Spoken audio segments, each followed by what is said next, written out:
Hello, ladies and gentlemen, and welcome to a brand new episode of the Gitcast podcast with me, Gitbag the Great, and my ever trustful companion, Flash Suppressor, or Philip, Hello. as he's more realistically known.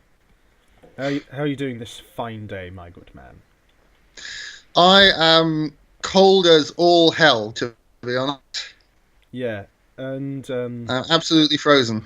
yeah, and if you hear Phil lagging a bit, we do apologise. The snow has apparently been interrupting people's internet across West and East Sussex over the last couple of days, so apologies about that. Alright, that would explain it. Yeah, I mean, I did see like a couple of people on Twitter tweeting about it, particularly, like famous people who like live in Brighton, including like Jacksepticeye and PewDiePie and all that. And I mean, the internet in Brighton can be a little bit inconsistent at times, so I don't blame them for ranting about it.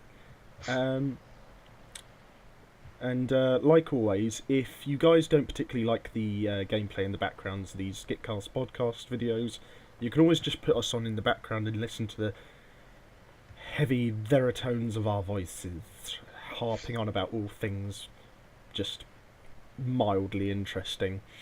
And because I'm sure the gameplay sometimes lags a little bit, and there may be like moments where the footage glitches out a bit, and where I instantly die after driving over open ground. That was Quite quite bad. a sight. Goodness. Yeah, that's quite terrible. But anyway, if you do want to just put this video on in the background, not watch the footage, and just listen to us on our audio in the background, by all means, please do, while me and Phil drink our drinks, eat our snacks, and talk about whatever comes to mind. Now, as with most of our episodes, how's your past week been, and how have you been doing since the last episode of the podcast?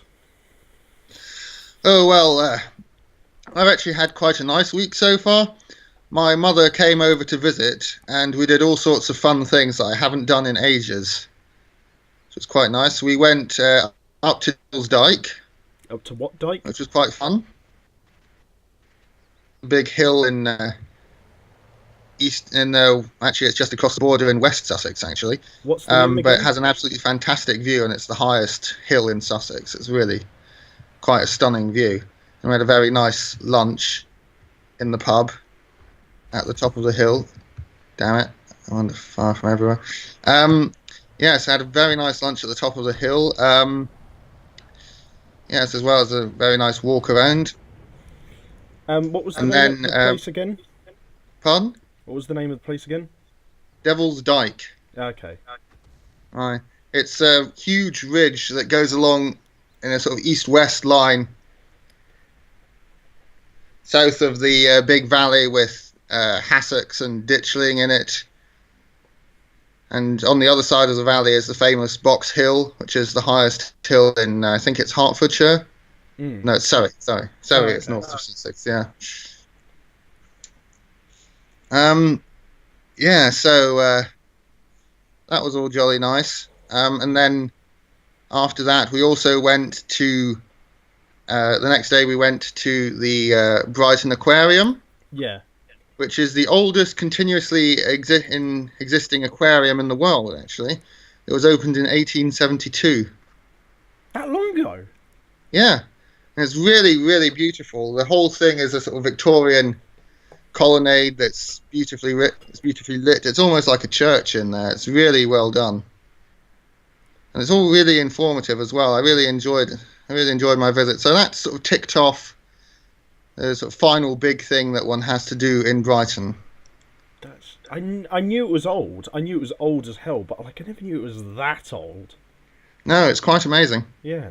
God, I have to go there. Like, I mean, I've been living in this bloody city for like almost 3.5 years, and I still haven't gone to that bloody place.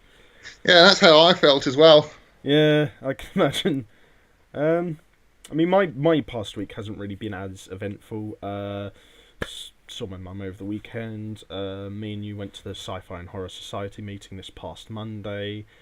And then today, as of this recording, not necessarily as of this video going out, but as of this recording, I went by myself to see the film Black Panther at the cinema, which I'll do a very sort of like Cliff Notes sort of a review of it nearer towards the later stages of this podcast because Phil hasn't seen the film yet, so it'd be a bit unfair for me just to reveal everything about it and review it in full on my own. We'll talk about it briefly though, and some of the more general themes I found interesting in it. But I have to say, generally speaking, it was a decent film, and we'll get on to talking about it a bit later. I may do a bit more of a fuller video about it sometime in the future, but yeah, apart from that, I haven't really done much. Made a really nice tofu, lentil, spinach, onion and coconut curry these past couple of days. Had that with some rice and naan. Not a vegetarian or a vegan or anything, but generally really, really enjoyed it. And oh yeah, and then like last Tuesday, yeah, it would have been last Tuesday, I went round to a mate's house a bit further towards the north of Brighton to watch, because I think they've got Sky Sports or something on one of their computers, to watch the first leg of the round of 16 Champions League tie between Chelsea and Barcelona. Not the absolute worst Champions League game of football I've ever seen, but it wasn't the most interesting, unfortunately. Pretty dull 1-1 draw, although it will be interesting to see how that impacts the second leg going into the new camp in a couple of weeks' time. Apart from that, I haven't really done much else since the last episode of the podcast. No, well, I think in terms of our studies, they've rather been paralysed by the strike that's going on at the moment. Oh, absolutely, yeah, no shout about that. Yeah, no, it's all sort of... I've actually been sort of feeling fairly down because apart from the fact that I have far too few lectures anyway, it seems to me. I mean, I haven't had any quite recently because they've all been cancelled because of the strike and all the rest of it. And I've just been feeling really listless as well. Like, we're both on taught master's courses, and yet we have such little contact time, and now the strike is interfering even further with that. It's even more annoying. I mean, not to say I presume to know how your situation is, but it's particularly annoying for me because I'm doing my MA part-time over the course of a couple of years. Yeah. And so I have even less contact hours per week at the moment than you do. So, like... Yeah, I know. Literally last week when the strike was going on, as of this recording, I literally had, like, nothing to do on Thursday last week as of this recording because there was no seminar. Like, literally nothing. So, I mean, granted, I can understand why the teachers and other representatives are yes, I sympathise fully with their aims. Yeah, I mean, even if I don't like fully agree with them, I can at least sympathise and understand why they're doing it. But I can't also deny that it is somewhat annoying and inconvenient. But then again, yeah, I'm just glad it didn't happen last year when we were in our final year of our undergrad degrees. Yeah, because like that would have been a real pisser, I think. Oh, Phil, you drove right in front of my gun.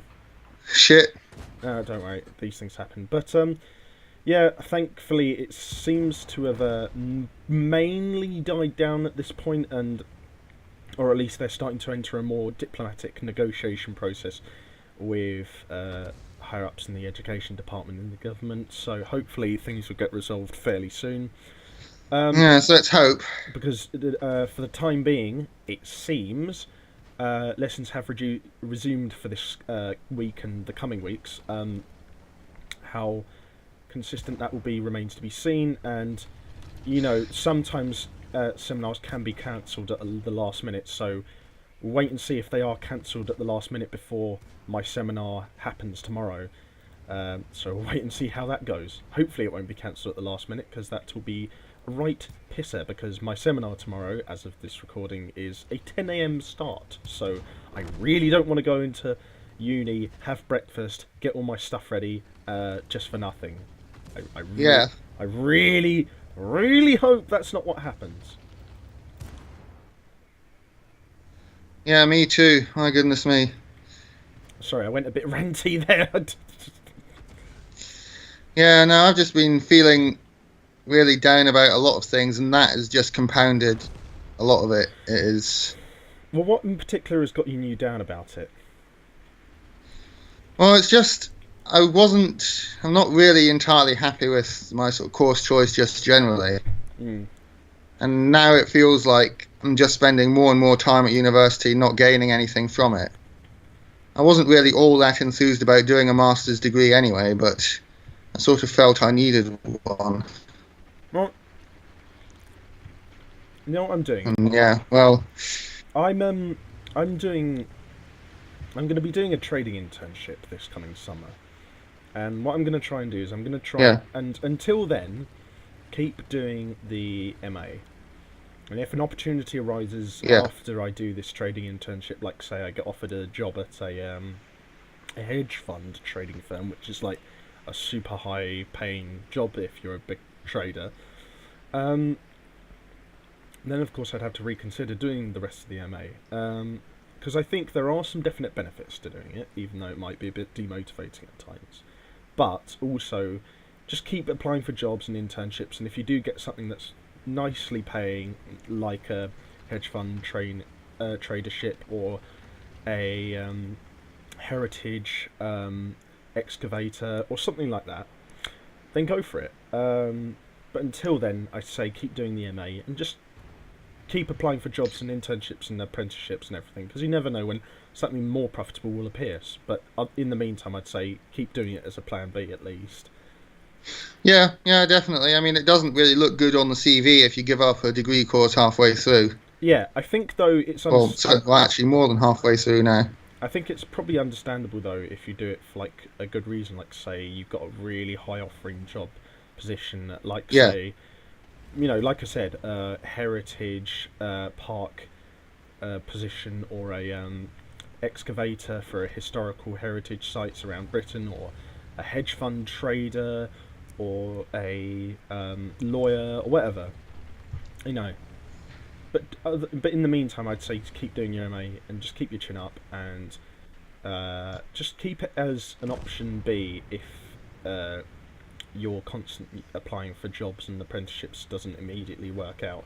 I mean, that's what I've been doing over the last few months, and at least for the meantime, it seems to have, worked for me, I'd say.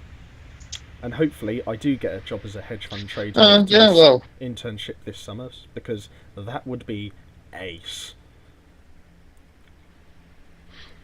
yeah, well, best of luck with that, definitely.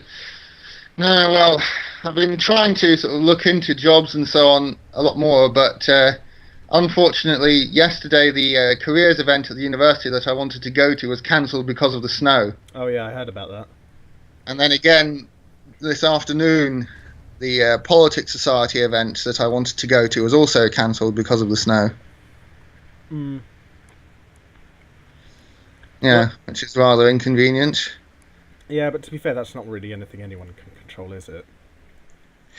Yeah, it's a little bit strange when all the buses were still running and so on, and the roads seemed to be clear, at least around here.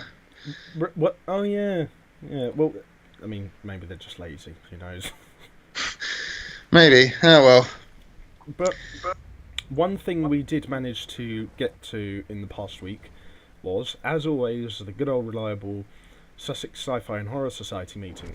We had to move the rooms at the last minute because apparently, I think the organisers of the society had accidentally overlapped times in the room that we were in with, I think it was the Art History Society. Yes, it was. And so we had to move to a different lecture theatre in the Arts Building at the University of Sussex, which wasn't too big of a loss. Did mean we had to reorganise at the last minute, but it was a slightly larger room with bigger sound equipment. So, win some, you And a lose much some. larger screen. Oh yeah, absolutely, and much more seats as well.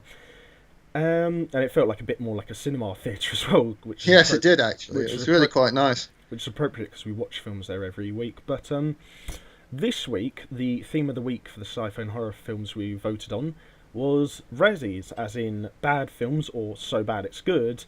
And we watched a right old doozy this week, didn't we?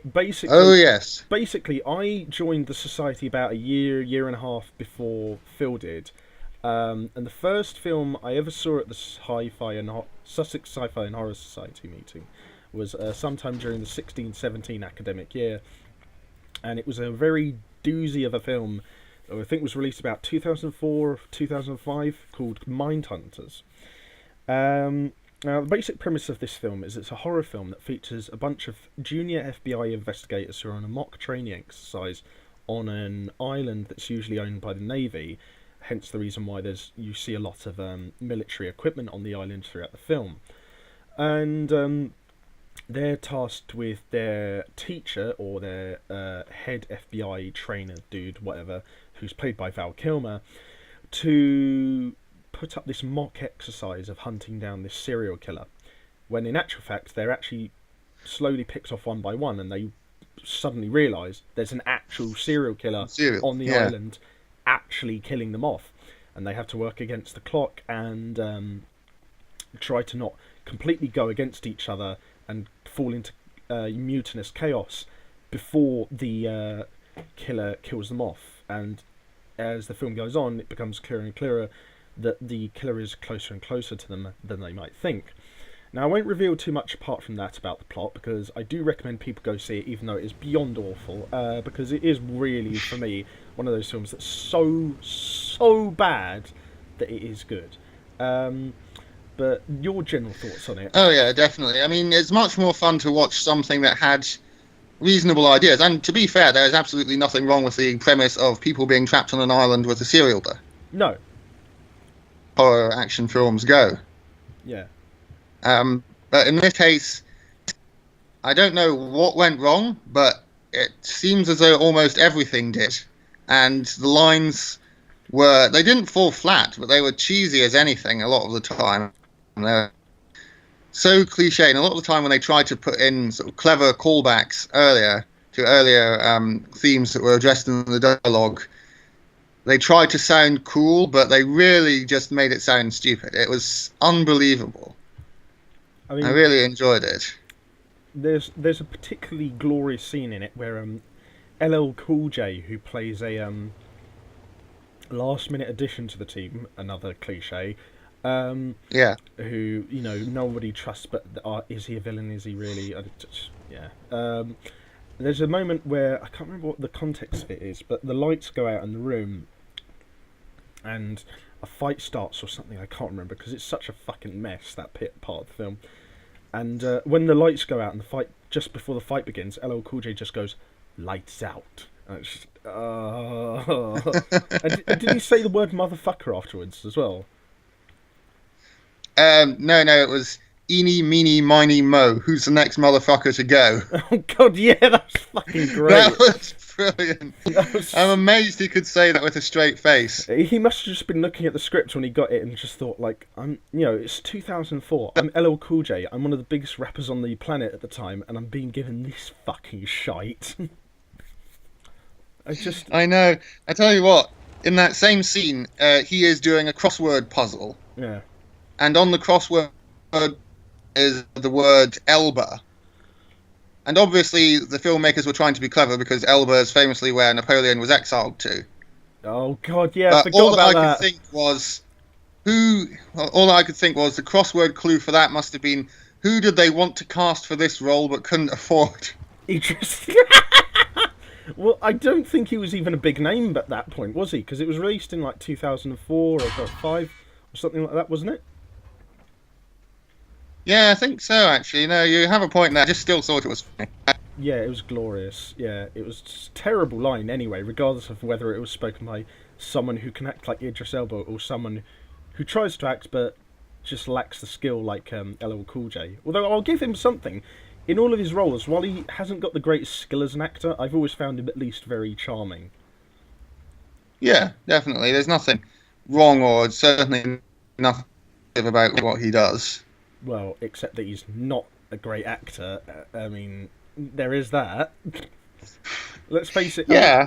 I mean, his most memorable part in this film, and I won't reveal too much about the context of this particular scene because it does spoil it a little bit, but there's a moment where someone is shot and he goes, "I guess we found out his weakness. Bullets." And it's just like, what? That was brilliant. That was just like the perfect, so bad it's good film line. And I I'm so shocked like this film isn't more well known, because that is beyond awful, that line. And but it's like kind of made somehow good because the actress next to him barely reacts to it, and he just delivers it with all the panache and like, charisma of like a seasoned 1970s crime drama actor. It's like fantastically awful in how it's written, but the way he delivers it is beyond perfect.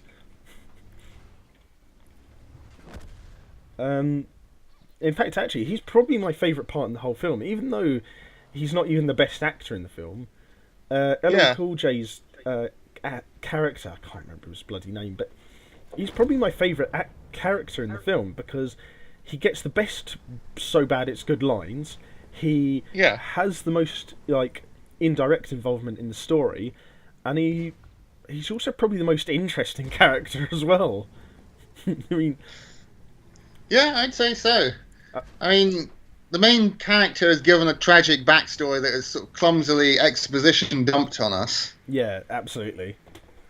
Yeah. But, I mean, that line with the whole, we found his weakness, bullets, that was...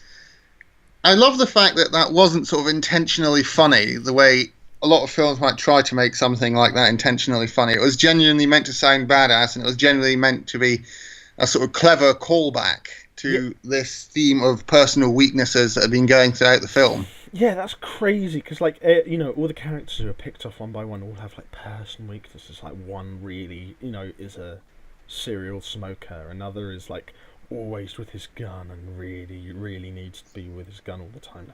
Another one leads from the front wall, and then it's just, like, at the end, it's just all boiled down to saying, like, this guy got shot. Oh, what do we do now? Let's get LL Cool J to say, I guess we found out his weakness. Bullets. And it's just like, fuck's sake. You just tried and failed to get this clever theme going throughout the whole film. Admittedly, I admire them for trying with the utmost gusto, but then they just shit on it with one of the worst closing lines I've ever seen. I know, no, it was brilliant. Also, that whole thing with the personal weaknesses thing, that was a handy substitute for any actual character building for the film, wasn't it? Oh, absolutely. Tell me about it, because I'll be brutally honest, even though there's at least like 3 or 4 characters you can consider main characters or competitors for the main character spot, and there's also a moderately shocking but really poorly executed death near the beginning of the film of one of the characters who'd expect to be a main character. I'll be honest, despite all of that, literally only LL Cool J's character has any, character, because everyone else is a walking fucking stereotype. You got this disabled, slightly mentally unhinged guy. You got the British guy who's a smarmy git. You've got the fucking RC hard case like maverick leader played by Christian Slater, of course. Then you've got the female lead who literally cannot act at all in this one performance, and it's just like, it's so delectable, it's so generic. I know, yeah. My favourite for weak character building was probably the gratuitous sex scene. Oh, that was between Christian Slater and the Hispanic woman. Yeah. Oh, that was just delectable. There was just no point to it. And I mean, the thing is, I like a good sex scene as much as the next person, but dear God, it was literally pointless.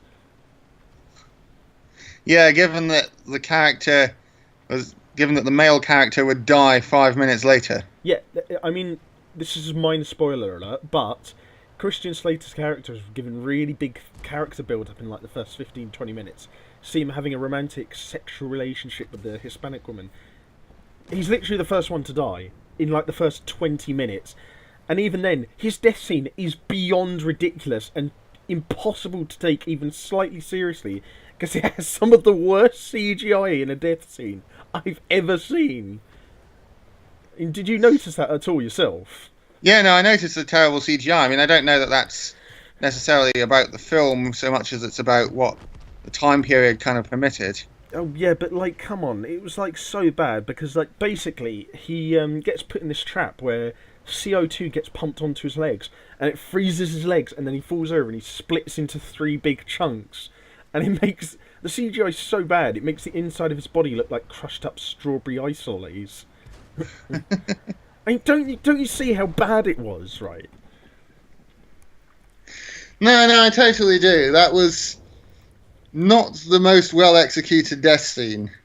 And I mean, I think in terms of the different traps that are sprung throughout the film, some of them were more creative than others, but it did sort of hamper the realism of it a bit, and it did prevent you getting invested because some of these traps are just so reliant on a series of sort of coincidences that are only basically plot armor for the main villain. Like, Could never possibly work in real life. like the harpoon trap halfway through the film where the guy has to be standing at the exact height, make sure it's the exact person of the exact height who's standing on the exact height stool or chair or whatever, fixing the pipe at that exact moment for the pressure gauge to push out the harpoons into his chest. It has to be exactly right and make sure it's exactly the right person that the killer is thinking of to be in that trap at that point. I'm just like, no, just no. Like for all of you know, LL Cool J, who's taller than the actor who takes his position at that point to fix the pressure gauge. LL Cool J was taller than that actor, so what if he'd gone on it? It's just like, then the person you designed that trap exactly for wouldn't have been killed by it, and like fucking good, probably a good fifth at least of your plan would have been just thrown out the window. It's just like, oh, okay, we're just supposed to believe that has to be how it happens. It's brilliant because it's so. You're right. It's kind of charming in the way that it doesn't try to be cynical and that they thought they were actually making a serious horror film.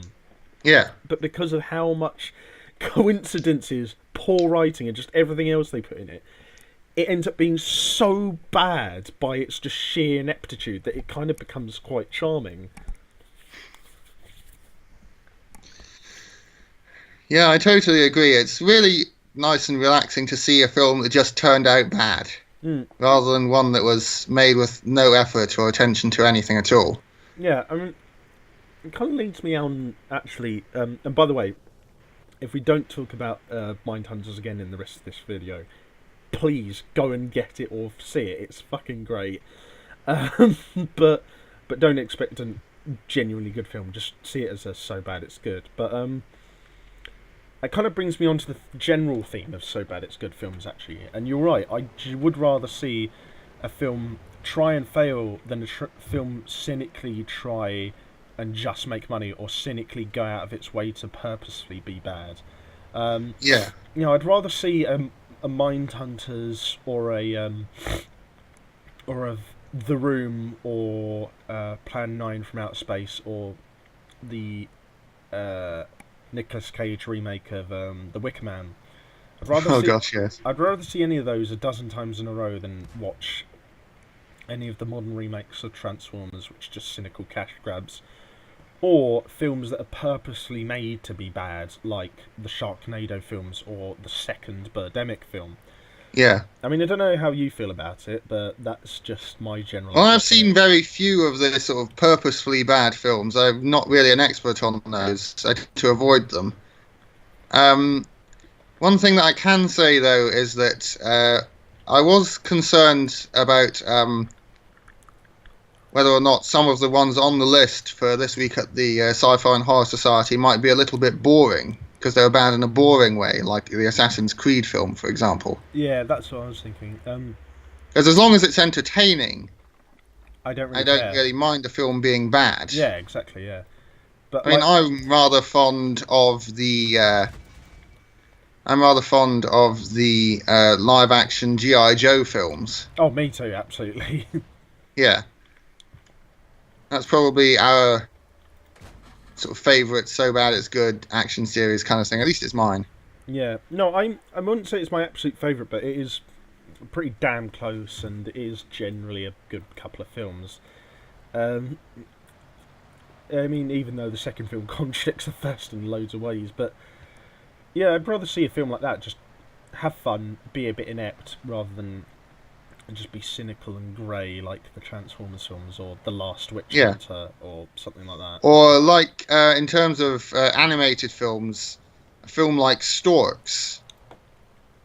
That I don't think you've seen it, but I went and saw it with my mother and my younger sister, and it was fairly bad, but it wasn't sort of bad as in no effort had been put into it, like say Boss Baby. Mm.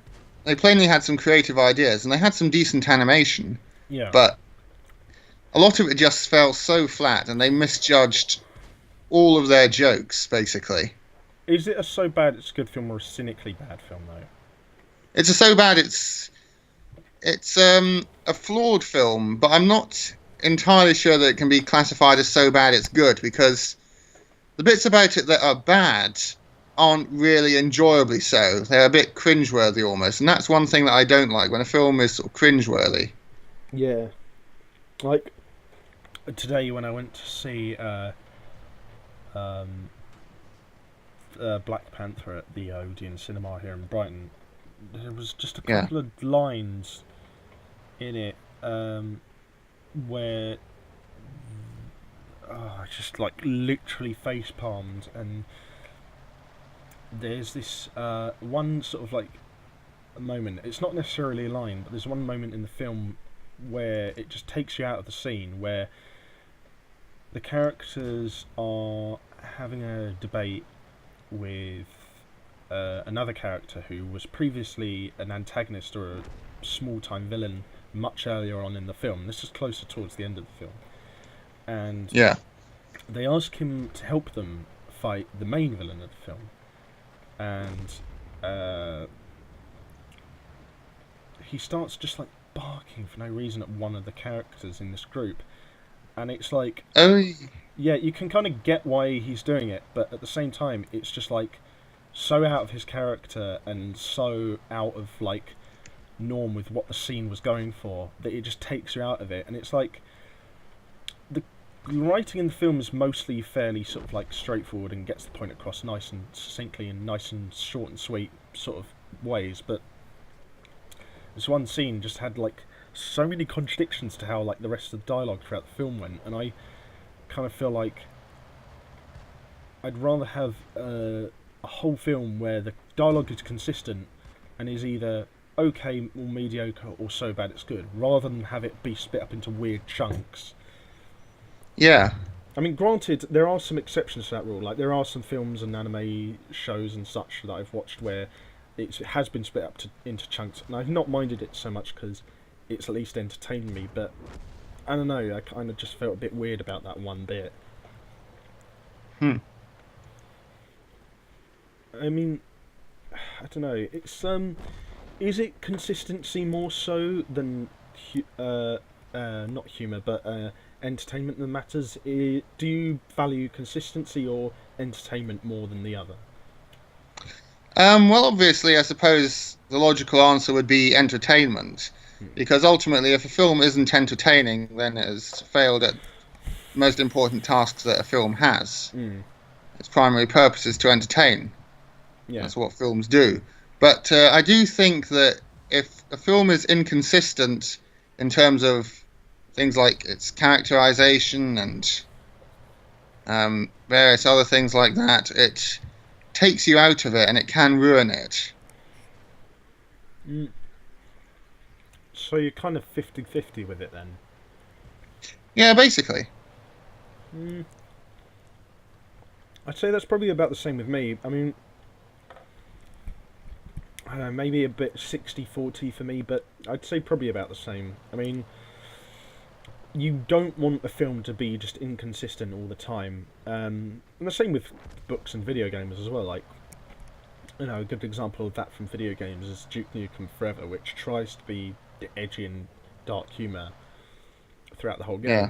And it kind of fails, but you can at least kind of like understand what they're going for. And then there's this one scene about a third of the way through the film that is just a real tonal shift and is actually genuinely quite stomach turning, and not in like an entertaining or thought provoking way. It's genuinely sickening, and not in a pleasant way at all, or even in a darkly humorous way.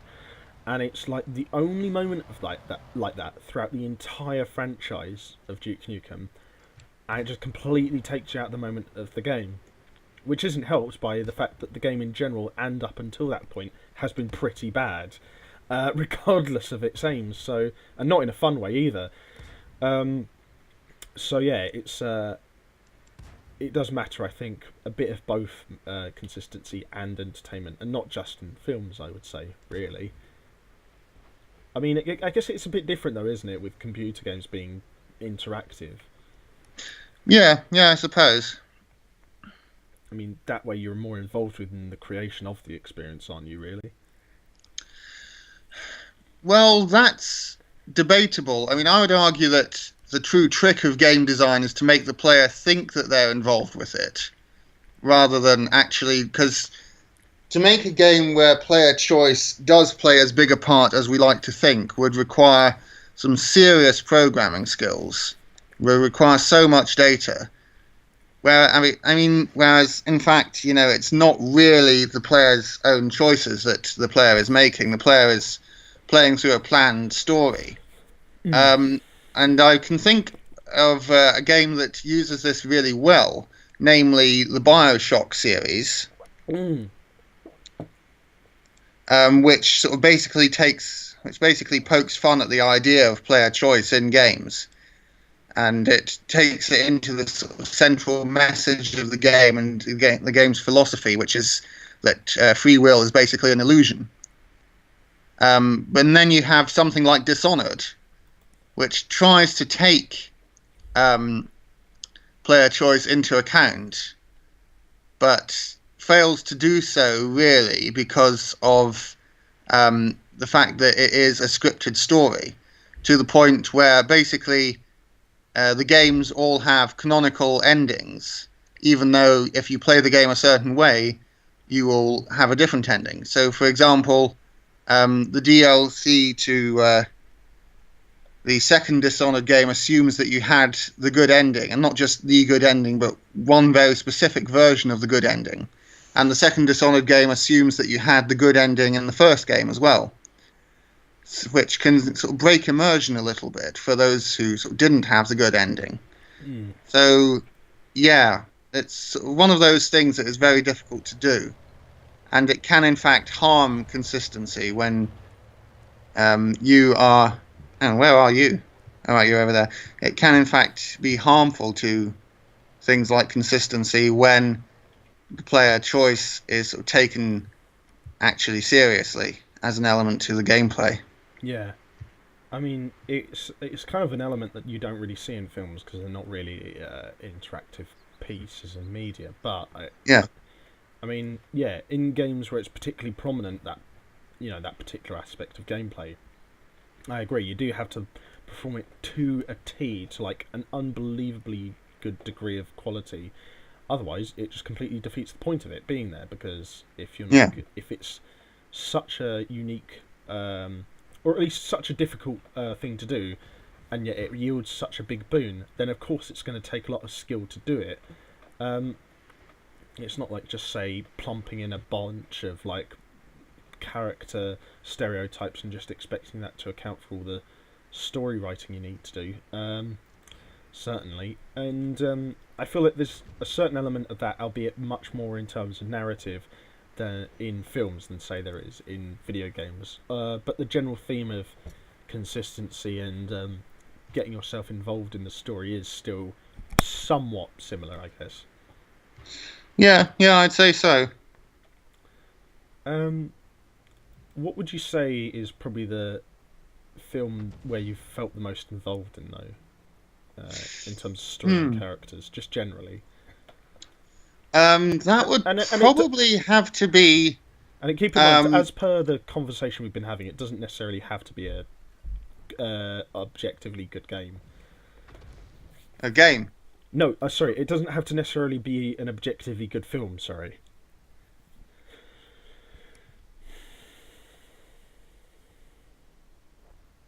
Do you have any examples that come Yeah, to sorry, I mind? was just concentrating on the battle for a moment there.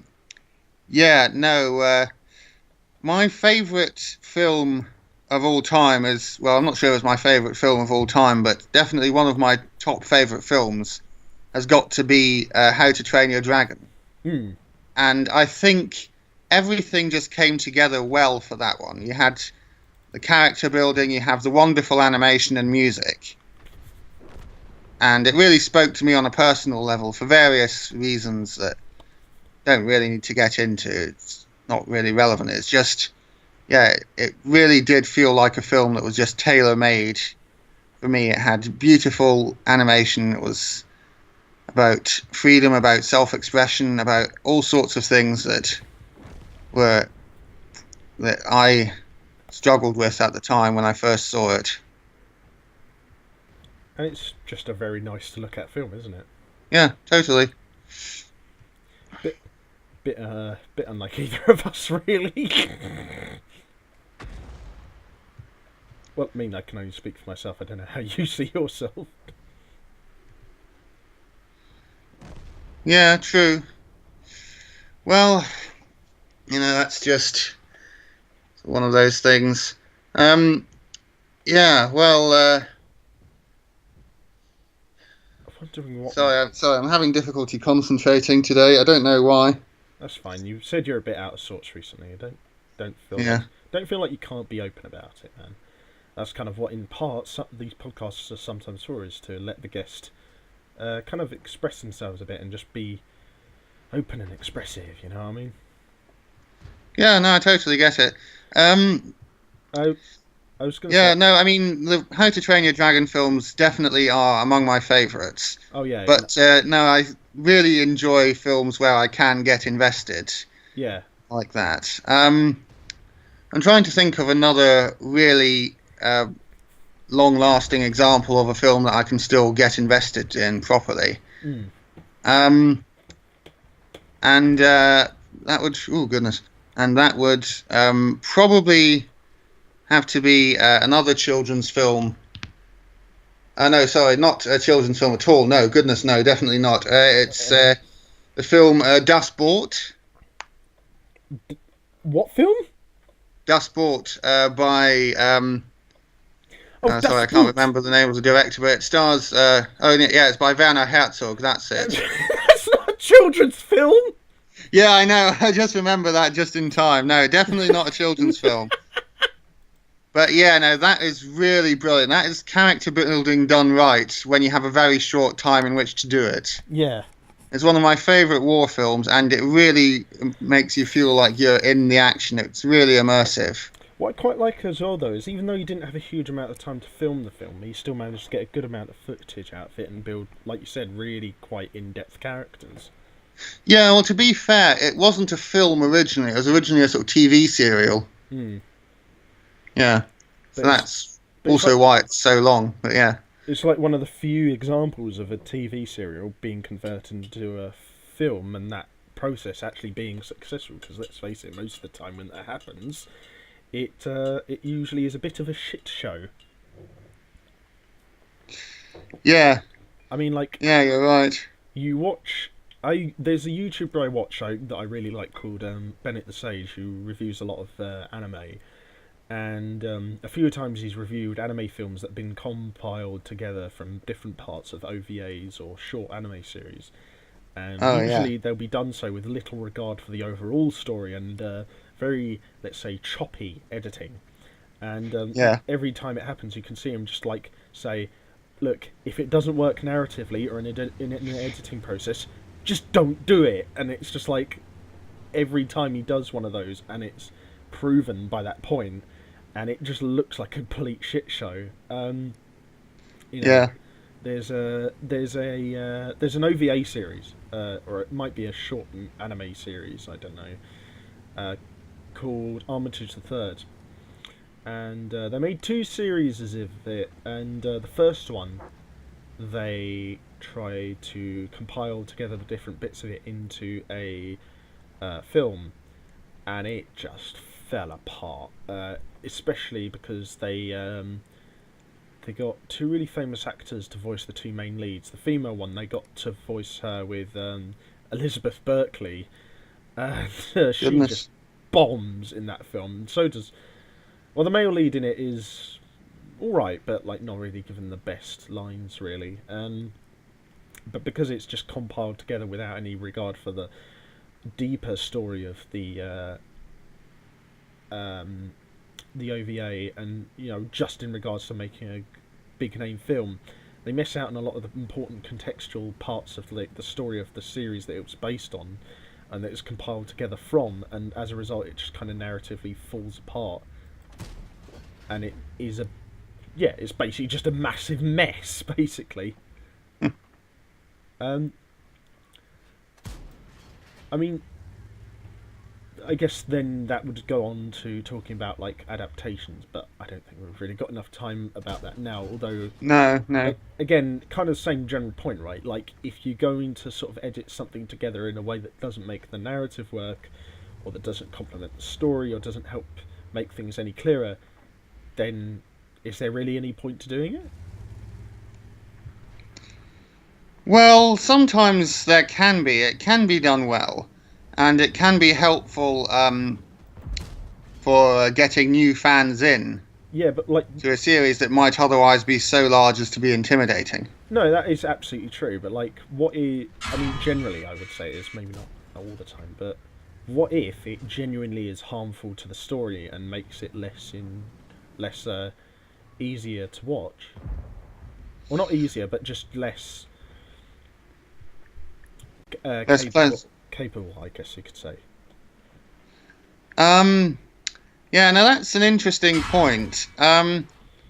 I do think that sometimes really good animation or something could make up for that, but that's just in animated films, though. Yeah, that's true. Yeah, there is a reason that we have the 3-act structure. Yeah. And, if you violate that, you have to have really good reasons for it. Oh, absolutely, yeah. I mean, like, you look at the film, What Is It? It's basically the most, air quotes, avant-garde sort of film ever, and it certainly does not have a 3-act structure. So that's pretty much a good example of the complete opposite of what you just said. But just because I mentioned it, please don't go out and see it. It's really quite shite. But yeah, I agree. Like, if you have a good reason to do it, then yeah, why not? But like, otherwise, it is probably best just to keep the 3-act structure, because that will ultimately benefit you narratively in the long term. Ah. Think, oh, nice one, you got a kill, and then you got immediately killed by their arty. And yeah. But actually, piling on from that, I would say that the film I saw today, Black Panther, is probably one of the best recent examples, at least in the last couple of years, of a contemporary film that has a very sort of solidified and clearly realised 3-act structure. Now, its writing isn't absolutely perfect. The jokes aren't all there. Which, to be fair, it doesn't have a huge amount of jokes anyway, which is quite a bit of a relief for one of these Marvel films. Yeah. And the CGI isn't bad, but it's not amazing. And then there is probably a couple of like pacing issues near towards the end, I'd say. But apart from that, it has a very solid, well-realised, regimentalised, and smooth 3-act structure. Like, if you want to get a good example of a 3-act structure, an action film or a superhero film is usually a good place to go and see. Like, Black Panther or one of the Die Hard films or whatever. The example that they always use in film classes, or the one that I was always told to look at when I was doing creative media at GCSE level, was the first Indiana Jones film with Harrison Ford in it, which is quite possibly the most clearly realised example of a 3-act structure for an action film ever. Not saying it's necessarily the best action film ever, but it's probably the most clearly realised structure for a 3-act narrative. That's an interesting point. No, I've never had any sort of proper schooling in film criticism. Well, actually, that's not entirely true. I was taught during A-level English. We did do one short bit on film criticism, but Ooh, so that's quite yeah, interesting. yeah, no, it was, but yeah, no, you definitely know more about it than me. In Well, terms of good three-act structures, one that comes to mind would probably be Shrek 2. oh, absolutely, God, yeah. Yeah, Shrek 2 is a really good one. I don't know actually if you can really say that How to Train Your Dragon has a good three-act structure. Would you say? I mean, it's partly because it's very, very short as films go. It's barely over an hour. Mm. And what I quite like about it is it puts a lot of emphasis uh, on the characters more than anything, and making sure that they're at least likable, or that they develop in a good enough way that the weaknesses in the narrative aren't too cloying. And I think it does that pretty well.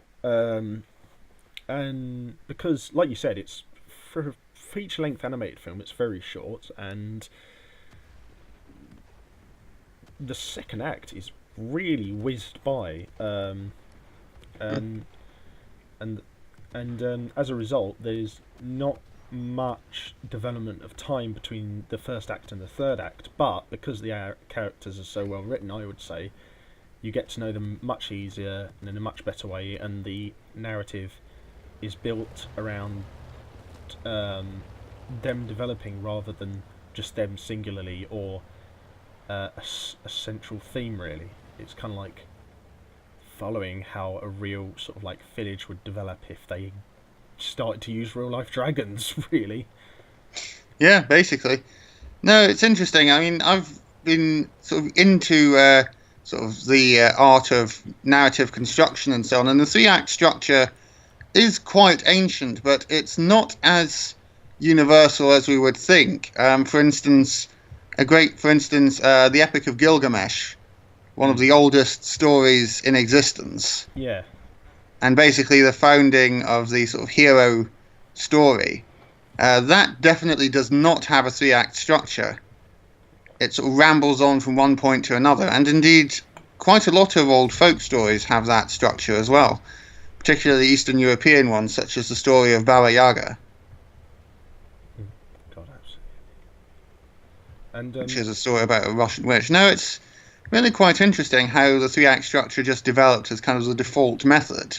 or another example from a different culture of like a less conventional, or at least less modern conventional story that doesn't really necessarily follow a three-act structure is, say, the example of Journey to the West, which is kind of the basis for Yes, Journey to the West, absolutely. which is basically the basis for like about 60 to 70% of all the shonen Jump animes and mangas, especially influencing on the Dragon Ball and Dragon Ball Z animes. Yes, Because definitely. you've got this ragtag band of characters who've all got different strengths and weaknesses and characteristics, journeying across ancient China towards this one goal, and it's always kept over their heads for the whole time.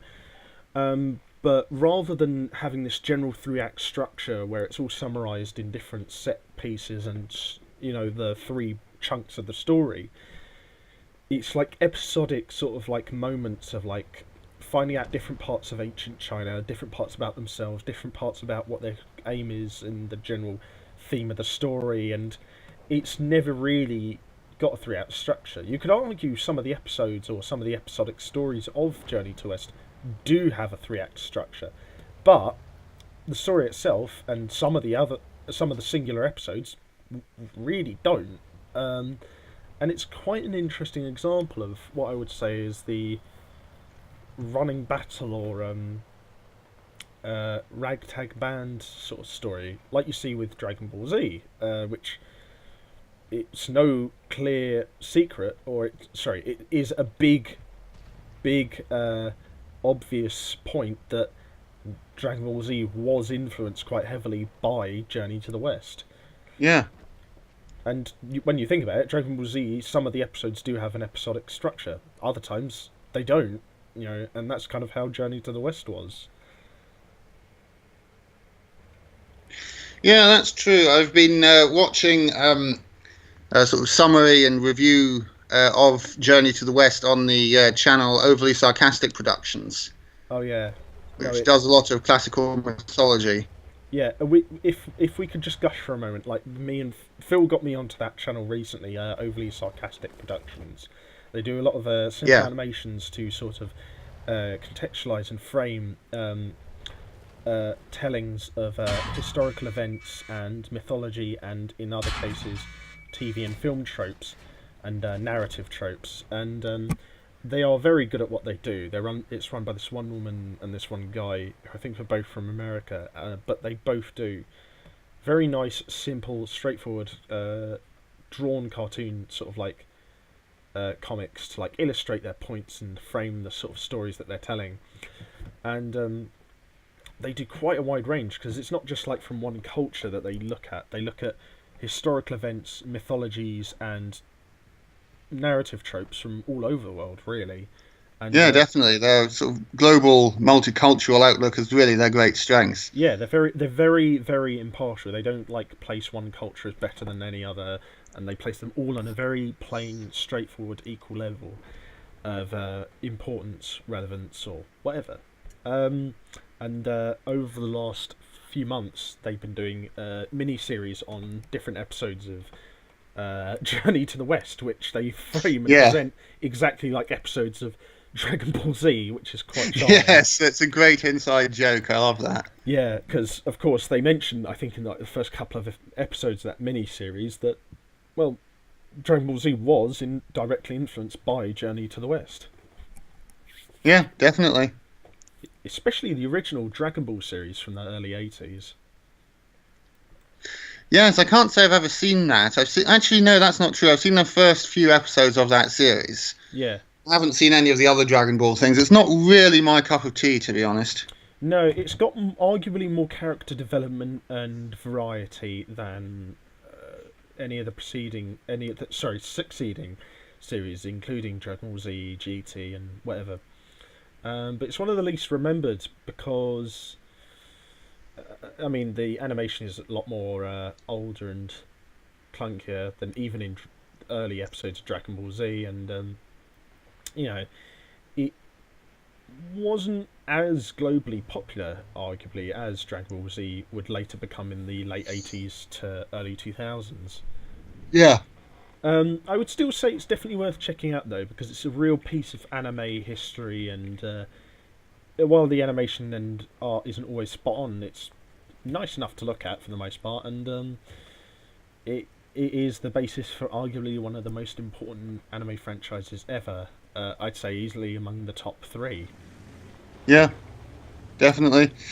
No, well, I'll be sure to sort of keep an eye on it, but yeah. No, I was never really that into anime when I was young enough to really enjoy that particular series. Yeah, I think I did get into it a bit earlier, as I did with gaming compared to you, really. Yeah. Yeah, not any sort of knock on you, but like it's just kind of like a difference in upbringings, really, wasn't it? Yeah, difference in upbringing, difference in what I was exposed to, different friends, different cultures. I don't think anime is as big in Germany, and even though I'm sort of definitely a member of the sort of Anglo-American diaspora in Germany, rather than being an actual German, it meant that I wasn't exposed to it at school or anything with any of my friends, all the rest of it. Yeah, whereas like even though explosion wasn't as immediate in Japan or America in the 90s as in the UK as it was over in those countries, I still got a big explosion and exposure to it from channels like Cartoon Network, Toonami, and other networks that did similarly related content. Because I would say I probably first started watching anime when I was about 5 in 1999, and first started playing video games when I was about 6 in 2000. So how old were you actually I know you've mentioned this probably a few times, but how old were you when you got into anime and video games, respectively? I was in my late teens. I think I was about 17, to be honest. Oh, when wow. I So, went to a different school, and I suddenly had a friend who was sort of quite nerdy, who liked a pair of us. yeah. And that was when you got into video games. Yeah, that was when I also got into like watching Let's Plays of the Total War series and so on YouTube. Ah, the good That's old what really days. got me into it.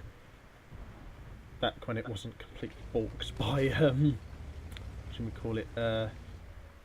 Rome 2. Yeah, God, that game was just a pile of shite. I don't think there's really any other way I can describe that game, because even after all the reworks and everything, it's still just really, really bad. yeah, no, it really is.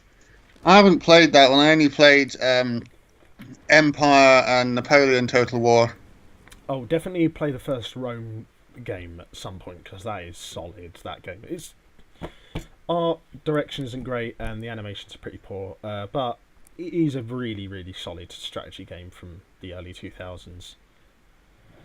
Yeah, and tell you what, I'm quite interested in the Total War Thrones of Britannia game that's coming out, which is about sort of early medieval or Dark Age Britain. That does look quite interesting. I mean, there was, of course, a Britannia expansion pack for Medieval 2, but that's Yeah. a very different kettle of fish. But yeah, I'm quite interested to see how this one turns out as well.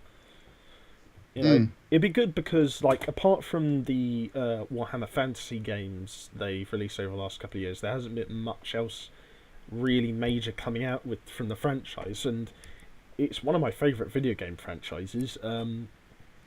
So I'm interested to see how this does and if it will revive the classic spine of the franchise after the impetus that the franchise was given way back yonder in 2011 with the release of Shogun 2. Yes, indeed. That was definitely. It was probably their most competently made game Oh, thoroughly, of the yeah. Total War series. Yeah, at least up until this point so far, I'd say. Yeah, yeah, probably. No, I mean I haven't played that one either, Oh, but no, it does look really good. I have seen a lot of Let's Plays of it on YouTube by Prince of Macedon. yeah. I haven't watched his channel in years, like since before I came to university, but still, he was a pretty good Let's Player, and his Total War Let's Plays are always pretty good. Yeah, I remember that there was this guy I used to watch. I can't remember what name he was or what nationality he was, but he used to do. Uh,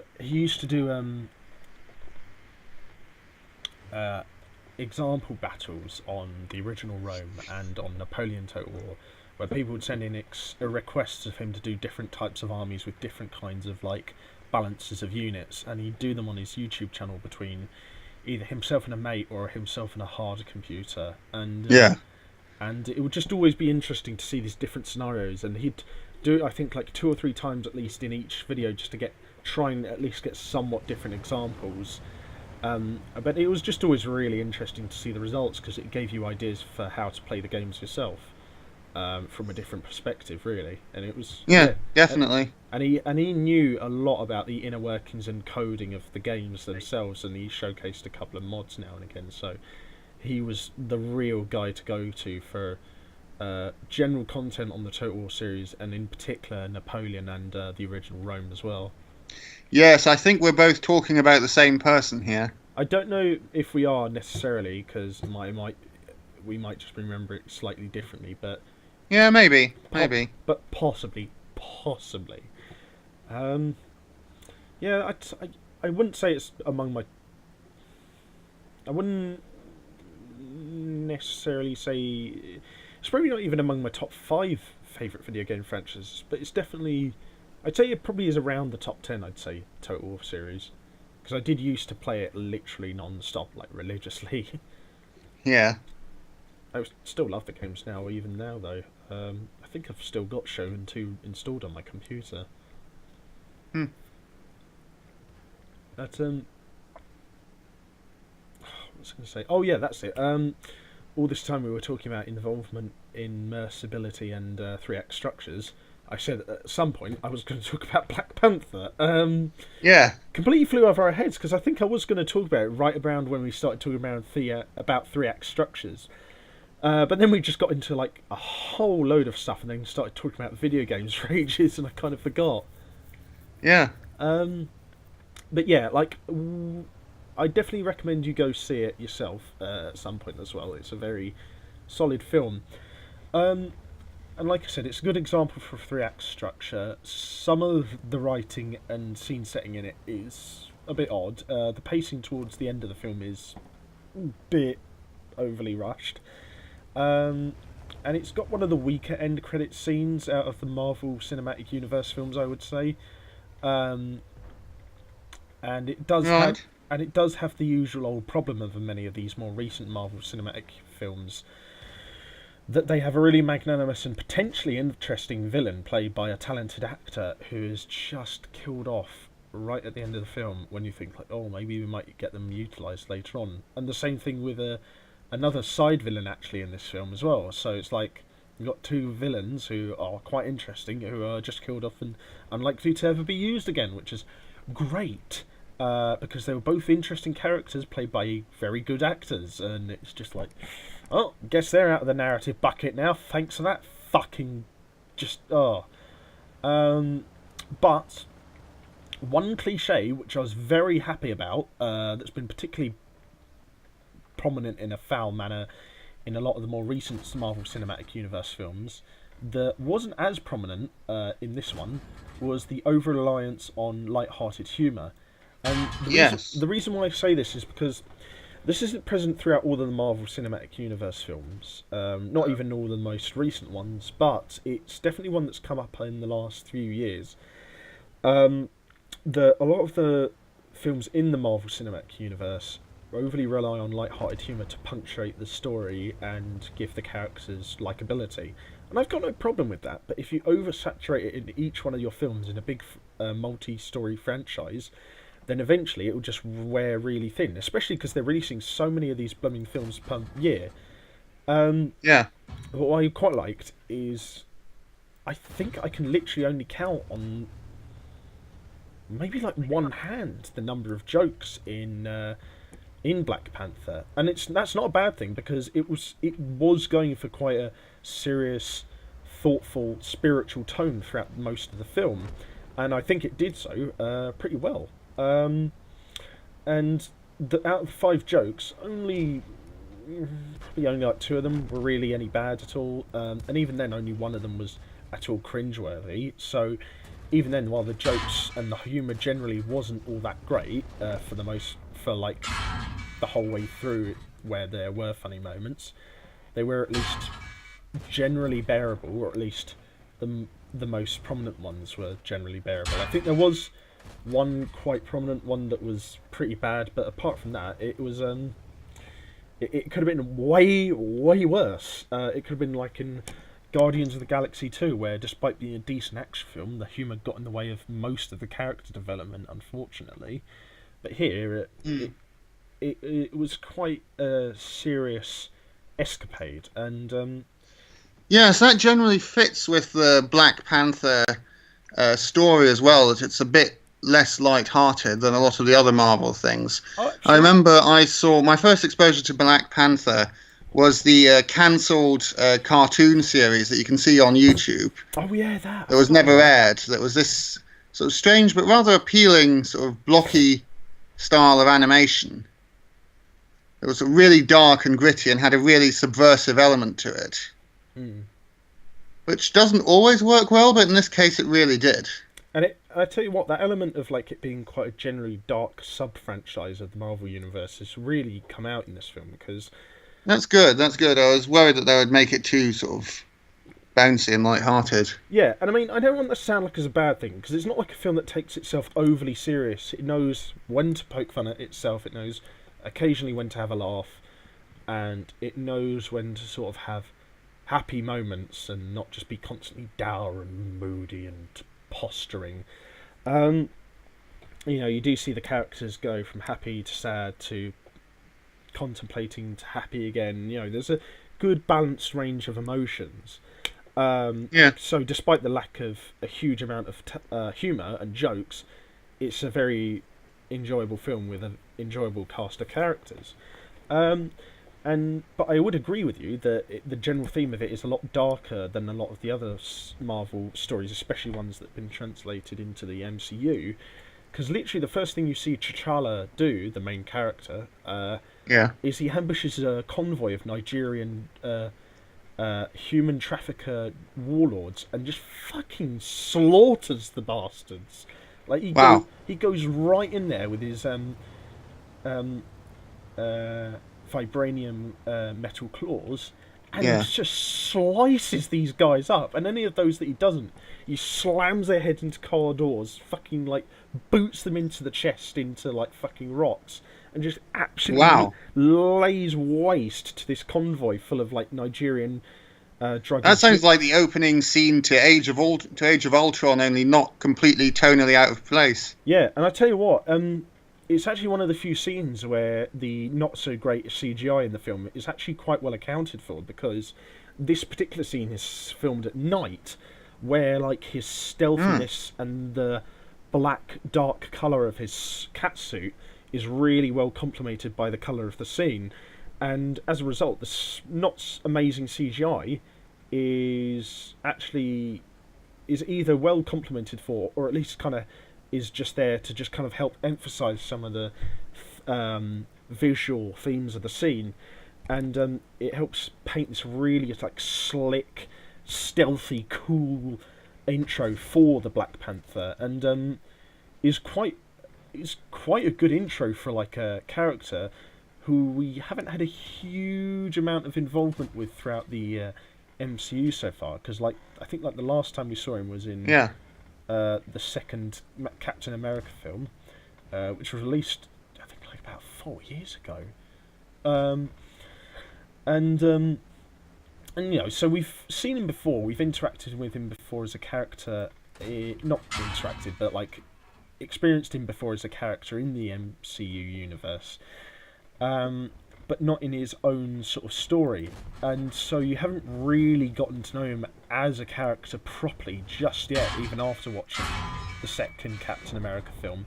But when you watch this film, it's like you're seeing a whole new character, and you're just like seeing him in such a sort of striking way, because he is a fairly well written character. The guy who plays him, I can't remember his. I should remember his name. Bless the guy. He performs really well, and perhaps most importantly of all, like I said, he's given a really dynamic, visually and thematically intro in this film, even though we already know him from the second Captain America film, and as a result, you get to really like quite enjoy his presence throughout the film, because he's given such a striking introduction at the beginning of this film. Yeah. It's like, oh, who's this? Oh, no way, it's the Black Panther! And he just goes in and he just wastes this convoy of Nigerian warlords. Just slices them up, goes fucking ham on them. Just absolutely wastes the bastards. Like, and I mean, you have no sympathies for the guys, because it's revealed that they're human traffickers. Yeah. And he just goes full ham on them, and just, with the help of like a couple of these female warriors, he just slaughters the buggers in quite a cool way, actually, as well. Very acrobatic. Yeah.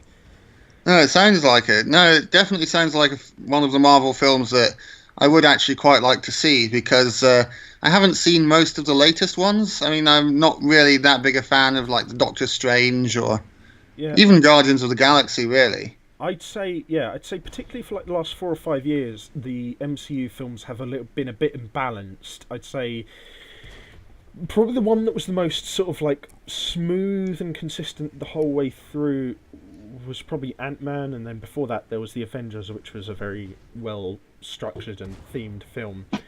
And this is probably the most consistently enjoyable, I'd say, since Ant-Man, which I think was I'll have to look up when that was released, actually, because that's completely flown over my head. But I'd definitely say that was, I mean, yeah, that was I think that was 2015. let me just double check on my phone. Hang on.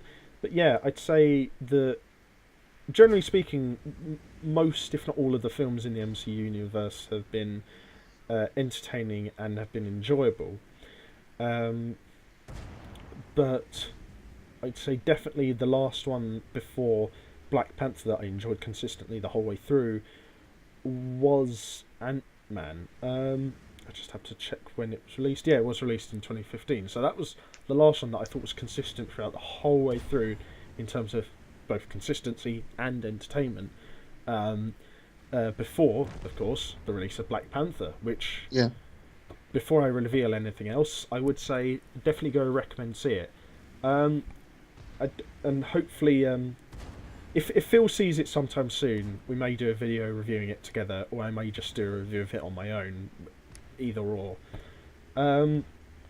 But yeah, generally speaking, very solid action film. I'll try not to reveal too much else. And yeah, go see it. And what's good as well, actually, is on the issue. I'll just quickly talk about this, but try not to rant about it too much, like I usually do with most of the topics in these podcasts. Is that they do touch on the issue of like race and global sort of themes of helping one another. And Yeah. in some cases, that can either be handled very well or extremely poorly, and it's a very fine line between the two. I'm happy to say, though, in this film that it handles the issues of like race and mutually helping one another and global sort of like outreach programs and all that sort of thing in a very balanced, very fair manner. It's like there's some like points that it present positively and negatively on both sides of the story. Naturally, the villain is the villain, and his methods for his aims are undeniably evil, and they are presented as such, and they're presented as being overly destructive for the aim that the villain is going for. But they are presented in a very balanced and human way, both the villains and the heroes. So it's a very, and in the story itself. So if anyone is worrying about that, it doesn't take sides necessarily. It clearly shows the methods of the villain as being wrong, fully wrong, but it's very, very balanced, I would say, in that regard. Good, because I didn't think that Marvel would go that far in its depiction of things in this case. I was worried, though, that it might be a little bit too politically pertinent, if that makes sense. I was worried that they might try to make too specific a political point sort of in the current climate. Yeah, and I think that films should have sort of a message to convey. Oh, absolutely, yeah. But it needs to be done sort of tastefully and stuff like that, rather than sort of just being, you know, a sort of white guilt anti-colonialism film. Yeah. Like, say,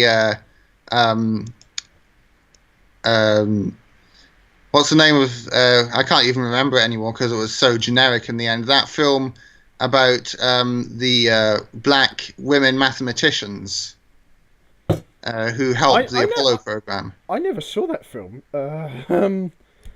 No, I can't remember its name, and it wasn't all that great.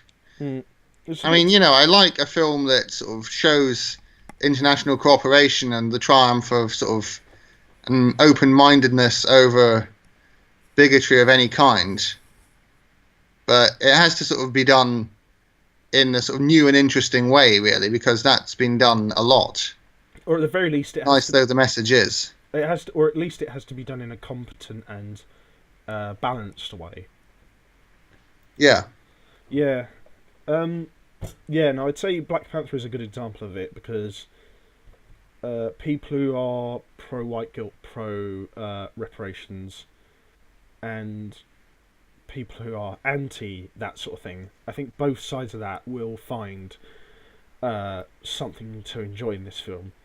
And even then, even if you disregard all of that thing about race, white guilt, reparations, whatever, even if you disregard all of that, regardless of whatever side you're on, you still get a generally well-made, well-written, well-acted, and fun action film. regardless of whatever the race of the characters are, really. Yeah. I mean, I'll say this straight out right now. I do not care what the race of, or sexuality, or political beliefs of a character are in a film, just so long as they're well written, well acted, and everything around them, or at least most of the things around them, are well presented and done. Oh yeah, definitely. If the I mean, film... I wasn't trying to make a political point there Oh, no, myself. no, I'm just I saying didn't that think you were. I it didn't might think you have been were. mishandled rather badly No, I if don't. done by a less competent studio. No, I didn't think you were trying to make such a point. Don't worry.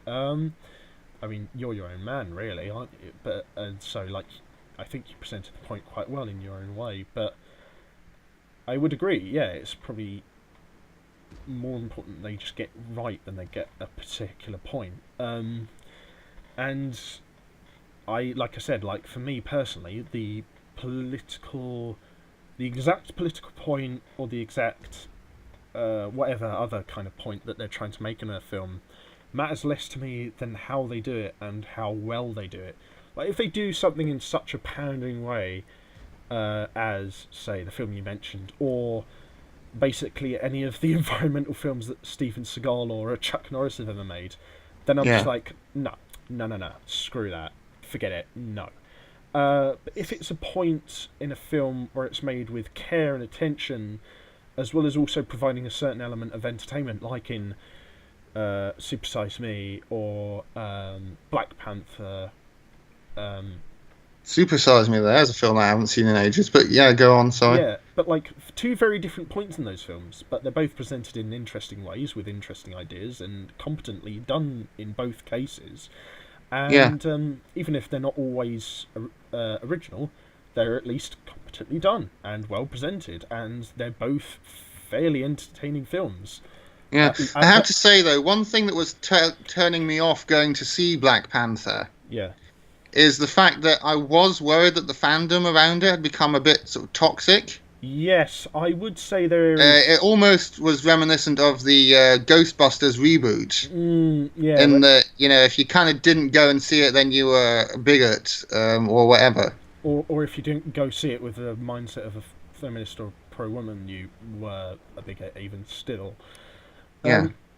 Which... Yeah, I would say, which kind of connects to my earlier point of, like, regardless of whether or not you're pro-reparations, pro-white guilt, or you're opposite of all of that, or I'd still say, regardless of whichever side you're on about this debate about race or white guilt or reparations or there being barriers between race or whatever, I'd still say go see this film because it's a well-acted film, well-written, and it's well-presented, and it's just a fun action film. You know, it's like... the race of the characters or the general theme of how you feel about it shouldn't really matter so long as it's a well-made film and it's not doing anything untowards with its message, which I personally believe it doesn't. Its message is well presented and it's not pandering to either side, and it presents both sides in both negative and positive ways. It's quite possibly one of the most balanced films in terms of its underlying message that I've seen in quite some time, and I'm really happy about that because I didn't expect that. And I don't mean this with any offence intended to Marvel Cinematic Universe or people who make superhero action films, but I didn't expect that from this kind of film. Yet it achieved that exceptionally well. And so whether or not you're into that sort of thing or you're just there for a good action film, I'd say in both cases definitely go see it because it achieves both of those aims very, very well. But yeah, like I said, before I say anything else, everyone, if you can, go see it. Try to ignore the toxic people around the fandom if you can, because they're just going to cloud your judgment, quite frankly. And just have fun. And if you do take notice of the deeper themes of race or whatever else in the film, give it a good time to think about them before fully engorging on them. Before rushing to judgment on them. Yeah, I'd say. And I'd say to you as well, like you yourself, definitely go see it because it is a good film. In fact, actually, if it's still on sometime next week and you still want to see it, we can go together. I wouldn't mind seeing it again, actually, myself. Yeah, all right. I'll not say no to that. I'll have to see sort of when I can make it. Actually, then again, given that we have sort of no seminars and stuff because of the strike, I can probably make it any time. Basically, I can't go Friday or anything, but you're busy Friday as well, aren't you? Yeah, for the time being. Why do you not have any seminars next week? No, because the strike's still on next week, isn't it?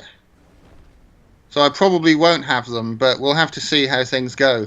Because we don't really know in advance. I was given an email that this week that there was going to be a double seminar for me this Thursday. All right. Oh, okay. Well, I shall have to check my emails as well, and we shall see. Yeah, keep checking your University of Sussex email account, because there might be something that might have popped up since then that you might not have noticed. I mean, yeah. I know that sometimes happens with me, but yeah. But tell you what, then, why don't we convene on Monday when we go next to the Sci-Fi and Horror Society meeting? We can talk about it then, can't we? Cause then that sounds like a good idea. Because then we'll have a clearer idea of what we're both doing next week. Yeah, definitely. And we'll be able to actually discuss it in person. Won't we? Yeah, definitely. I think that about sort of wraps up all that I had to say. Yeah. Actually, I would just like to say one more thing. Like, this is kind of unrelated to everything we talked about before, but like, even though I think we mentioned in the last couple of episodes how much we like things like Discord and Skype, it is good sometimes just to talk to someone in person. Even though, even despite all the modern advancements in communication technology over the last several years, it's still nice just to meet up with people sometimes and just talk face to face and exchange information and dates and times face to face, isn't it? Oh yeah, definitely. Even something as simple as watching a film together is so much more fun. Yeah, I mean, I don't mind doing it over a live stream, but yeah, in person, doing it together, it's just nice. Yeah, totally. Alright, well, I guess, yeah, that's probably about as good a time as any to end it, really. As always, be sure to check out Phil's new book channel in the video description below, where he reviews books of many varying different types, shapes, sizes, and structures and genres. Be sure to check out my other YouTube channels in the video description as well as my social media platforms. If you did like this video, be sure to leave a like, comment, share and subscribe. And as always, if you have any future suggestions for future discussion topics for this podcast series, or if the case may be just suggestions for any other kinds of videos on this channel just in general for the future, again, be sure to leave them in the comment section below and we'll try to read them if we can. Cool. As always, have fun, stay safe, don't do anything we wouldn't do, and until next time, I've been Gitbag the Great with Flash Suppressor, and we'll see you guys next time on the battlefield. Bye bye for now. Bye bye.